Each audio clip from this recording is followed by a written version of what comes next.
right, we're here today for episode 2 of Podcast by Devenee. How are you doing today? I'm great, Ankur. How are you? I am so excited. We got the first episode out, and we're getting ready for episode 2. How was the feedback from everyone? It's been great. A lot of people are really interested and quite inspired. Just that a female's coming out in this industry talking about these kinds of things and really informing them on labels and what to expect and what they think that they read on Dr. Google and what might be true and what might not be true. I got yelled at by Mama Garg. She was like, "Where was my hello?" So real quick, hi Mom. Hi Mom. Just want to make sure she knows she's getting love. So let's jump right into some important questions. I think the entire world needs to know, where is Devenee traveling to in the upcoming weeks, upcoming months? Where are you headed off to?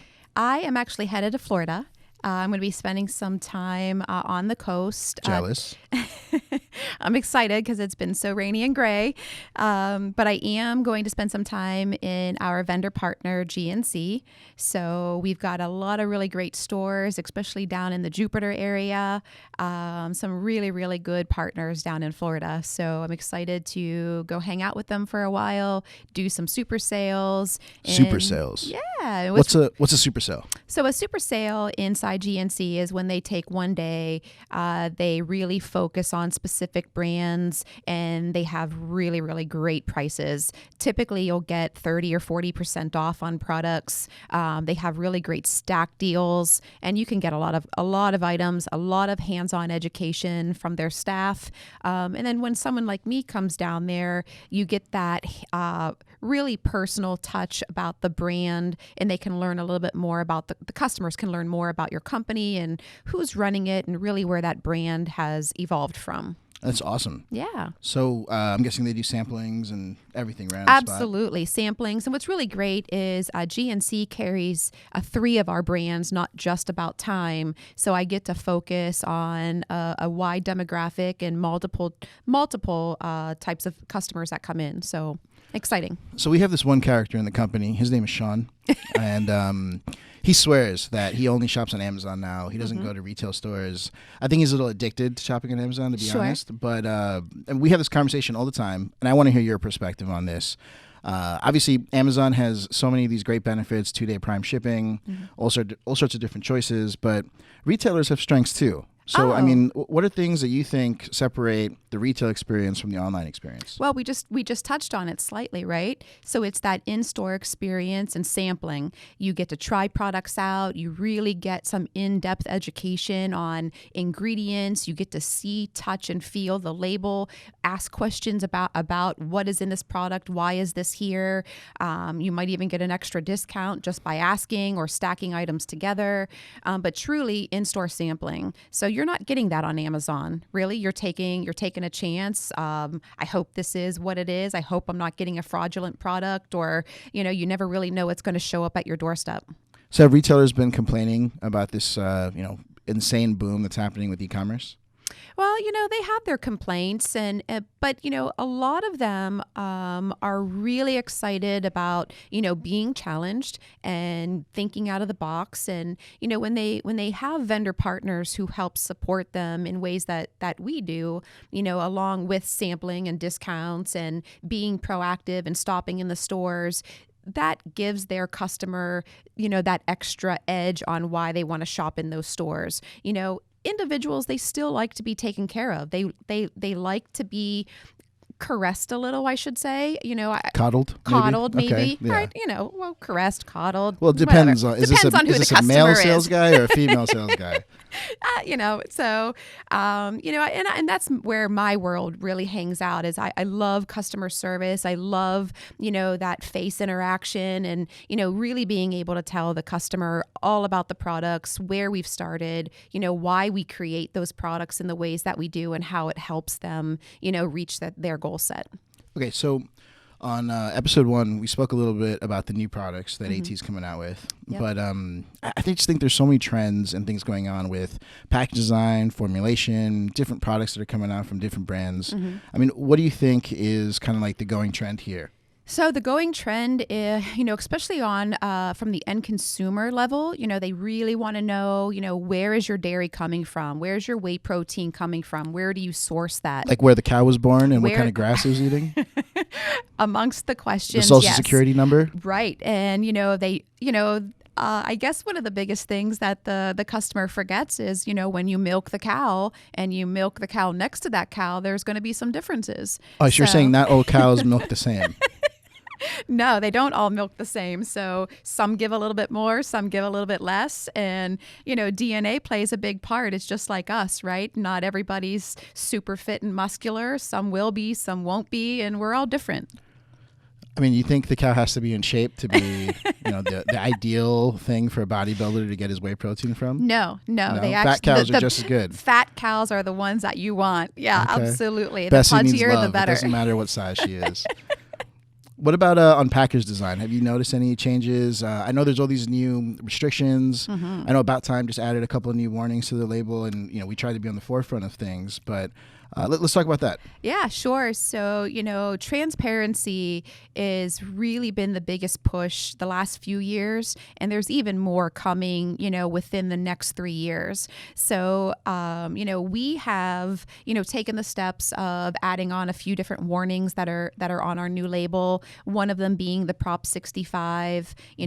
Customers can read all about California. I'm trying to figure out which camera to look at so I could give an eye roll at Prop 65.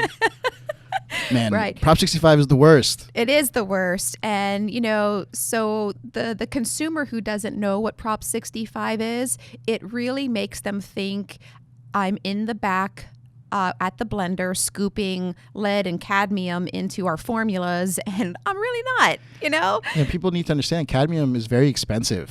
We don't want to put that in the bottle. It would cause the price to go up by $10. Right, and lead's very heavy. And I mean, the shipping cost alone would be ridiculous. I mean, Back to the Future, they had to look for plutonium and all this stuff, right? It wasn't easy to find. I mean, powdered cadmium in a barrel in the back. Right. So right. why do we even have to put a Prop 65 label on a product? And let's talk about what the government agencies are trying to do essentially about making us change the look and feel of a Prop 65 warning. Sure. So those are on the labels just to make customers aware, right?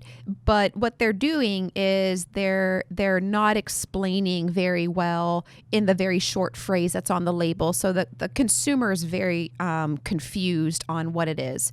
So, in California, they wanted better drinking water, and so they developed Prop 65. However, the limitations are so low that they're unachievable, right? It's below the World Health Organization, the FDA, and every other, organization that's out there, being able to approve and give us great products. You think a state with a drought would just take any water? Well, True that, but, we're a manufacturing country, right? Lead blows in the air. So for all of these decades that we had steel mills and every other ounce of manufacturing in this country, lead blows around. Wherever it lands, that's where it's going to be. So those warnings are because there's lead and cadmium in soil. Cocoa bean is from the soil. Brussels sprouts are from the soil. Spinach is from the soil. Yum. Right? Cars are made with steel and they're manufactured. So when you go to California, when you buy a car, there's a Prop 65 warning label. When you buy chocolate, there's a label. Wait, hold on. So even if you don't consume it, it'll still have a Prop 65 label? It'll still have a Prop 65 label on it, yes. So it's like, if you consume this car, you may get cancer. Mm-hmm. Right, absolutely. So no licking of cars. No licking of cars. Right. It's almost to the point where humans are going to be stamped with the Prop 65 label in California. Can you imagine if you just went to a tattoo parlor and just give me this warning. Go ahead. But yeah, so it's a little confusing, and I always tell my customers, just please call me. I'll gladly explain it. We have a great article that I wrote on we make supplements, on the Prop 65, so customers can get a little bit more education. But knowing that Brussels sprouts and spinach will have more lead and cadmium naturally in them than supplements ever will, is, it's exciting for me to tell customers, although I'm a veggie eating girl, it kind of puts the limelight of how much of a joke that this whole Prop 65 is. It's really, really just confusing. Okay, what about supplement facts panels? I think in the past 2 years, I've seen a drastic font shift in calories, right? I think it could be like size 9 font, and now it has to be like size 24 font. Right.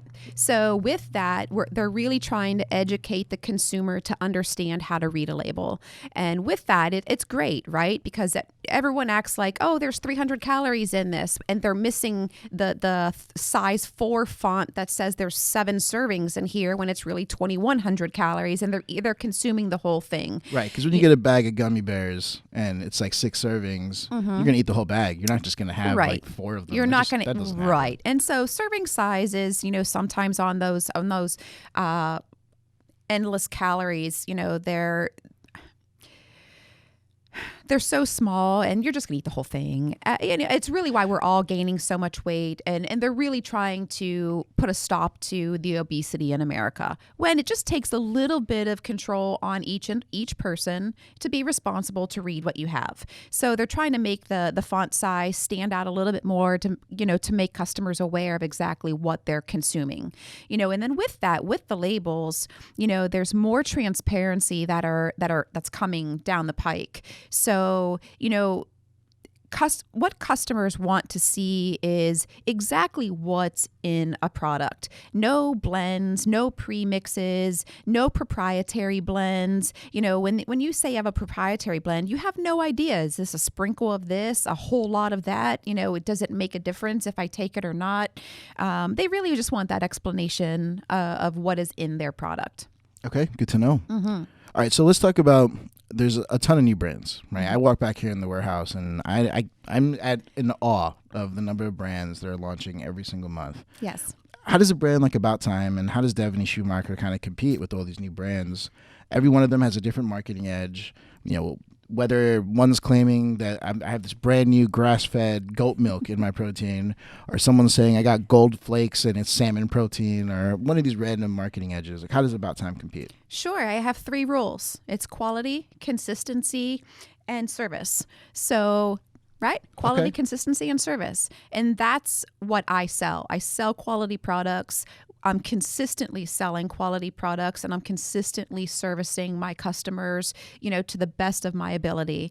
And, it shows a lot, right? Because these brands, they do pop up. And a lot of times, on our CM side, we're making a lot of those brands. And,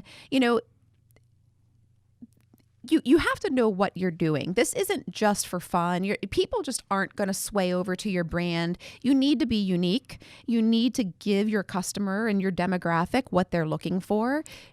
So you're saying if I say that we now have unicorn dust in my protein, it doesn't mean that someone's going to switch brands? Well, I mean, if it's unicorn dust, you might get a following for 5 minutes. Hey, 5 minutes of followers could be a big deal in this day and age.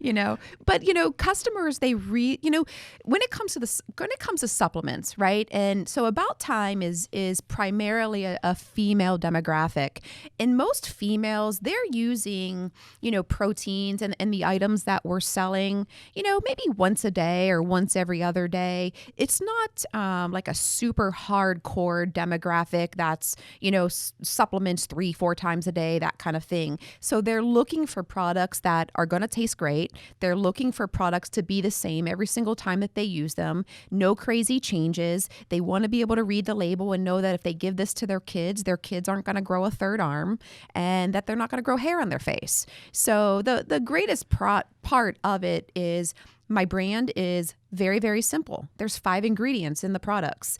They're all spelled out on the label. You can buy all of them in the grocery store and make it if you wanted to on your own. And, it's got a great taste, and it's friendly to the consumer. So, kind of hit all of that, and the customer's satisfied. And then if they ever did have a problem or a question, they get me. Right? They get to call, and they physically get to talk to me in handling any of their questions or concerns. And I think that's great, because a lot of companies, they don't answer the phone, or they have those automated customer service lines, which are horrible, and you're screaming agent over and over until you're frustrated. 0. I just keep hitting 0 until I get a person. So what's that number to call if they have a question about time? Sure. It is 866-982-9439. And what if they're within the country and because we want to save the 25 cents a minute? Sure. It's 412-275-3351, extension 208. That's right. It costs us 25 cents a minute when you dial the 866 number. So, the 412 number all the way. Yeah. So save those costs. Use the 412 number because we can then take those costs and put them back in other great products. All right. So let's talk about a very interesting topic. What are some things that we wish people actually knew about supplements? Oh, goodness. This is a great question. And just to remind you, we are rolling and we're on camera. let's make sure we're aware of that. But, Sure. So, yeah, absolutely. So my top number one thing is labels, right? Labels are not FDA approved. They're created by companies and individuals, and they're reviewed after the fact. Yeah, let's clarify that. So you're saying that when a brand creates the label and prints it from a label printer, there's no one actually reviewing that label from the FDA. No, obviously, there's not. Brands have the onus of making sure that the label is honest, and manufacturers have the choice of applying that label to something or not. Right. Okay. Right. And then the consumer has the ability to either call the company and verify what is on their product and ask for third-party information or testing because that's available to them, or they don't, and they can just take the company's word on what is on that label. So if someone calls About Time, you're going to answer and they're going to be like, I want to know if this is actually gluten-free. And you're just going to shoot them an email with a certificate. Absolutely. So we third-party test for all of our specifications and label claims, and we do that for every batch. So when customers want to know, is what is in this, is it gluten-free? I'm able to send them that test, and then I walk them through that test because it's based off 100-gram serving. It's not based off the serving size that's on their label. So I walk the customer through that. Or if they want to know, the protein or the fat content. And then there's some customers who have health issues and questions come up, and they ask me questions, honestly, that I'm stumped on a little bit, and then I get that testing done for them. I've had, probably this past year, 3 or 4, off-the-wall questions that our quality team and I worked on, some third-party testing to get those answers, just to provide that information to the customer. Why do you think consumers don't know that they could just call the brand and ask them questions about what's on the label? Well, because most people don't discuss it. They don't talk about it, right? They're not out there saying, hey, give me a call. Either that or they're not getting that hands-on connection with the brand when you're walking into a brick and mortar store. If you keep just going to Amazon and buying, you're really losing, all that education and the ability to understand, that either the store owner would give or just simply turning the bottle around and saying, hey, I want to give these guys a call. Well, let's talk about that aspect, right? So do you think Amazon or the retailer is taking the responsibility of checking what, these labels are claiming before they put it on the shelves? Some do and some don't, right? So it just really depends on how big that company is and what their standards are. We work with quite a few that any products that they bring into their store, it goes through their quality control team before it can get accepted into their systems. And then we have a handful of companies where the individual owners, they do talk with me quite a bit. They ask questions. They're very educated on raw materials. And they bring me suggestions at times for new products. And we have really, really great banter. And then there's some people who just buy products and sell them. I could only wonder what this banter is like with these store owners. So the safest way to know that the product is actually stating the truth on its label is to just call the brand up. Right. And just ask for proof. They just ask for proof. Okay. Yeah. Anything else you think a consumer? Yeah, you just wish that they knew? Absolutely. So expiration dates. Let's talk about expiration dates on products. So legally, you have to either put a manufacturing date on a bottle or an expiration date. A manufacturing date is the date that your product was manufactured. An expiration date is typically, a date that we say this product is good until this time and can be recontrolled at that time. So when you have protein powders and it has an expiration date, say a January of 2022, and you have a bottle and it's February of 2022, and you're like, this is expired, I can't have this. That's not true. Proteins typically, don't go bad or spoil, just because of an expiration date. A lot of times if it doesn't smell horrible and doesn't have a different taste and chain or different quality to it or taste, the product is still good to use. There's a lot of raw materials out there, things like glutamine and branched chain amino acids. Those items typically have a 3-year shelf life until, or at that point, they can be recontrolled. So we send products out if we ever needed to. You can retest those products. You send them out to a third party. You make sure that the activity of that product on its benefits is still at the same level as when you purchase that product, and it can still be used. There's really nothing wrong with products, when they expire, if there's no change in that product. Okay, so I guess what we're saying is that it's important to understand the difference between manufactured date and best if used by date. Yes. Right? Because best if used doesn't necessarily mean that it can't be used afterwards.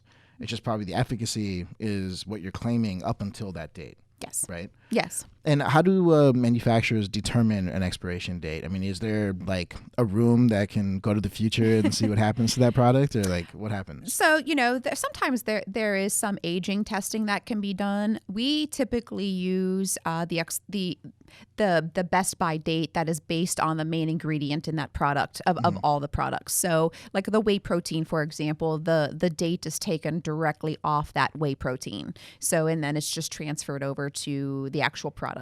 Got it. Okay. Anything else?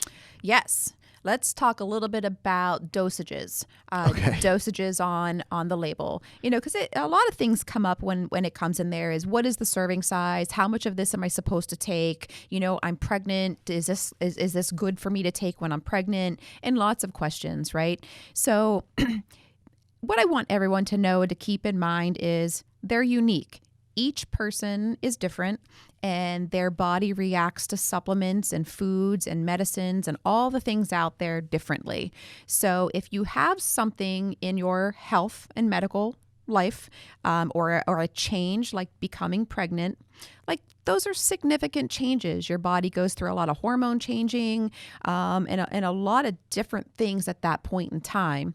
So when they call customer or companies and they say, hey, I'm pregnant, can I take this?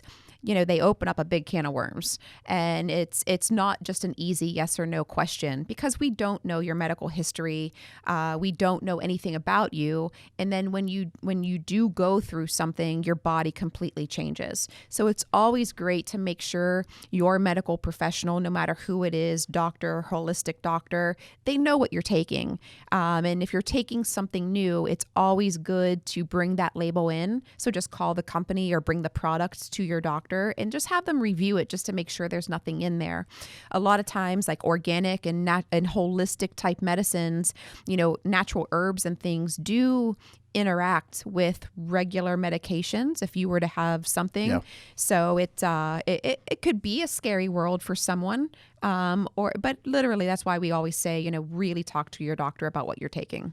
I used to run the customer service department for the brands that I've been involved in too. So I remember hearing these ridiculous stories where someone would call and be like, my doctor said that this product is going to kill me. I can't take this product. And I'm like, did they tell you why? Like, what was it they said was in this product that, you can't have? And they're like, you have caffeine in here, and there's just no way I'm allowed to put this much caffeine in my body. Right. I mean, do you feel like doctors are giving fair assessments to these people? Well, I think sometimes people aren't always as open with their doctor and letting them know what they do and their lifestyle. I think, people are usually reserved, and their life is their life. But I think doctors sometimes, don't take in effect exactly what those products are. They're going by the book and just sticking to the book from 1960. So, okay. So I don't think it's always a fair assessment, but that's when I come back to each individual is unique, and an assessment is to that person. So Yeah, I think it's fair to say that if one doctor gives you like a really negative response, you know, you're always welcome to get a second opinion from someone else. Oh, absolutely. Right? Absolutely. And you should also find out what kind of doctor it is that you're talking to, right? Like, Sure. if you're speaking to, you know, the eye doctor, he's not going to be able to tell you what's going on with your nutrition. But, you know, it just kind of is what it is in that world. Yep. All right. So last topic, and we're going to end episode 2. So I know that About Time has this massive influencer program, and you know, time after time, people always ask me, you know, when you're putting together an influencer program, like, why should someone join it? Yeah. So, I mean, why do you think people, you know, should align themselves with a brand? I mean, other than working with me, I don't know. Well, you tell me, Ankur. What are the expectations of our ambassador? Okay, we're gonna turn this one back on me. Yeah. Well, I think influencers want to get credibility. Right. And by aligning themselves with different brands, you're showing that a brand believes in them and their messaging and what they're doing, because you know for damn well that there's not a scenario where a brand is going to get behind a person. Right. And that person is promoting all sorts of craziness out there in the world. Right. Most brands are doing their due diligence on someone before they sign them on. And I think brands just offer a different level of support than doing things on your own. Right. I speak to personal trainers all across the country, and there's personal trainers out there that are giving all this nutrition advice, and I mean, they're literally sending someone down the street to the GNC or the Vitamin Shop or to the Nutri Shop or any one of these stores all across the country, and you know, they're not making $1 off this advice that they're giving. And I think when you align yourself with the brand, you have an opportunity to make some commissions. You have an opportunity to gain a little bit more credibility. And I think it goes back to what you said, right? Quality, consistency, and service. And brands offer that, and by being with a brand, you're able to be consistent with what you're saying. I think it's the worst when a micro-influencer is with one brand one week, and then the next week they're with a different brand. And they keep jumping. And they just keep jumping. How's anyone going to believe them? They're not. You know, I mean, I think, you know, years ago when influencers started, you know, they were looking to partner with a brand, and they used it, you know, because they were loyal to that brand. And then a couple years later, it became all about money and who was being paid to represent, and you know, all of this craziness. It also hit the food world big too, right? The food influencers, and you know, that world, I mean, that world was really, really crazy for a moment. And now it's back to, you know, people who just represent the brand, as you say. And, you know, what brands really are looking for is just people who are loyal to the products that they use. And consumers want to see that. You know, consumers don't want to see you jumping from brand to brand to brand, because it's, you know, you're sitting back and they just, you know, they're wondering like where your heart is. Do you truly love this brand that you convinced me to buy and now I love? But yet you're going here and you're going there and you're going there. It's where does your loyalty lie? You know, and with About Time, like what I love about our affiliate program and ambassadors is you can be anyone. You can have 100 followers and you could have 1 million followers. It's really not about that for me and for the people who use our products. I love that, you know, our influencers truly do use About Time. They love About Time. They love the taste. They love that it's affordable. They love that it's natural. They love that it's consistent, and it fits in their lifestyle. I have so many people that started out as teenagers and young college age kids, and now they're, you know, getting married, and now they're having kids, and they're working our products into their children's lives. Oh, wow. And it's been like amazing over a 10-year period to see that. Like one of my favorite pictures the other day, last week, it was Valentine's Day, and my one influencer, Tiffany, you know, she's been with us for almost 10 years, and her son, so his Valentine's Day gift was cinnamon pancakes and a cute little box of candy. And, you know, I mean, it was just, I mean, adorable. He gave that to his mom? No, she gave that to him. Okay. Yeah, she gave that to him. And, you know, and it's just like, I love that. I love that our products are just so clean and so great that it doesn't matter if it's your child or your grandmother. We fit everyone and anyone in between. And, you know, we really, with our ambassadors, they're able to service anyone who's in their network and demographic, you know, with our products. All right, guys, take care. Bye. See ya.